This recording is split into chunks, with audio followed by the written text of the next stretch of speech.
Chicken তো আপনারা অনেকেই অনেক রকমভাবে বানিয়ে খেয়েছেন, কিন্তু আজকে আমি বানিয়ে নিচ্ছি এক ভিন্ন স্বাদের চিকেন কষা। এটা রুটি, পরোটা, নান যে কোনো কিছুর সাথে আপনাদের খুবই ভালো লাগবে। এই চিকেন রেসিপিটা বানানোর জন্য আমি চিকেনের মধ্যে নুন, গোলমরিচের গুঁড়ো, আদা রসুন বাটা আর একটুখানি লেবুর রস দিয়ে খুব ভালোভাবে চিকেনটা 1-2 ঘন্টার জন্য ম্যারিনেট করতে রেখে দিচ্ছি।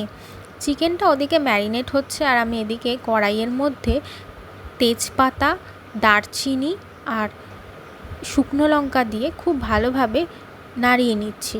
তারপর কুচিয়ে রাখা পেঁয়াজগুলো অ্যাড করে দিচ্ছি। পেঁয়াজটা গোল্ডেন ব্রাউন হয়ে আসলে তার মধ্যে দিয়ে দেব কুচিয়ে রাখা টমেটো। টমেটোটা একটু ভাজা ভাজা হলে আমি ঢাকনা চাপা দিয়ে এটা কষাচ্ছি, কারণ টমেটোটা তাহলে নরম হয়ে যাবে। তারপর টমেটোটা ভাজা হওয়ার পরে আমি দিয়ে দিচ্ছি আদা রসুন বাটা পরিমাণ মতো, দিয়ে একে একে হলুদ গুঁড়ো, লঙ্কা গুঁড়ো, জিরে গুঁড়ো, ধনে গুঁড়ো দিয়ে খুব ভালোভাবে মশলাটাকে কষিয়ে নিচ্ছি। সামান্য পরিমাণে একটু জলও অ্যাড করে দিচ্ছি যাতে মশলাটা লেগে না যায়। তারপর পরিমাণ মতো নুন আর স্বাদ মতো চিনি দিয়ে আবার মশলাটাকে খুব ভালোভাবে কষিয়ে নিচ্ছি। এদিকে চিকেন ম্যারিনেশনও হয়ে গেছে, এদিকে মশলাও তৈরি হয়ে গেছে।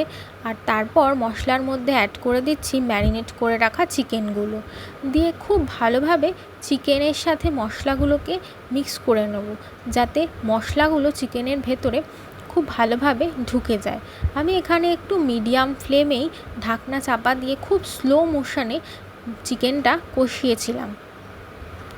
দেখুন অল্প অল্প করে চিকেনের জলটাও বেরোচ্ছে, চিকেনটাও কষছে।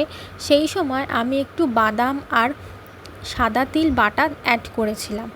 আপনারা সকলেই জানেন সাদা তিলে প্রচুর পরিমাণে ক্যালসিয়াম থাকে, এটি খাওয়া স্বাস্থ্যের জন্য খুবই ভালো। আপনারা এটি রান্নায়ও ব্যবহার করতে পারেন, এছাড়া নর্মালিও গুঁড়ো করেও খেতে পারেন। দেখুন চিকেনটা প্রায় কষেই এসেছে, সেই সময় আমি পরিমাণ মতো জল অ্যাড করে দিচ্ছি, দিয়ে আবার খুব ভালোভাবে ঢাকনা চাপা দিয়ে মিডিয়াম ফ্লেমে আমি চিকেনটা সেদ্ধ হতে দেব। চিকেনটা সেদ্ধ হয়ে আসলে উপর থেকে একটু ফ্রেশ ক্রিম দিয়ে দিচ্ছি। তারপর চিকেনটা ফুটতে দিচ্ছি খানিকক্ষণের জন্য। চিকেনটা একটু ফুটে আসলে ওপর থেকে কাসুরি মেথি দিয়ে দিচ্ছি, দিয়ে আবার খুব ভালোভাবে মিক্স করে নিচ্ছি। নিয়ে আমি আবার প্রায় 10 মিনিটের জন্য চিকেনটা স্টিম হতে দিচ্ছি। তাহলেই তৈরি হয়ে যাবে আজকে ভিন্ন স্বাদের চিকেন কষা। রেসিপিটি যদি আপনাদের ভালো লেগে থাকে অবশ্যই চ্যানেলটি সাবস্ক্রাইব করে দেবেন, আর কেমন লাগলো অবশ্যই কমেন্ট করে জানাবেন, লাইক করে দেবেন।